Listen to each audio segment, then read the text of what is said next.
আমি প্রীতি। আমার অফিসের কাজের জন্য অনেক দূরে যেতে হয়েছিল। সেখানে চারিদিকে শুধুই জঙ্গল, থাকার জন্য কোনো হোটেল ছিল না। সেই জন্য ভাবলাম ওখানেই আমার দাদু দিদার বাড়ি, আমি ওখানেই উঠব। পৌঁছে গিয়ে দেখলাম অনেক বড় একটা ভিলা, আর সামনেই দাঁড়িয়ে আছে আমার দিদা।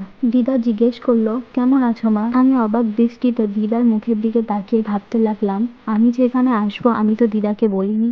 তাহলে দিদা দরজা খুলে আমার জন্য অপেক্ষা করছিল কিভাবে? এইসব কথাই ভাবতে ভাবতে আমি আমার রুমে চলে যাই।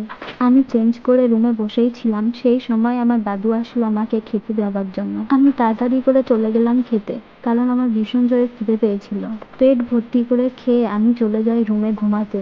আমি বিছানাতে এসেই ঘুমিয়ে পড়েছিলাম, কারণ আমি অনেক টায়ার্ড হয়ে গিয়েছিলাম। হঠাৎ করেই আধা রাত্রি আমার ঘুম ভেঙে যায়। সেই জন্য ভাবলাম বাড়িটা ঘুরে ঘুরে দেখি কোথায় কি আছে। তখনই শুনলাম ফিস ফিস করে কেউ কথা বলছে।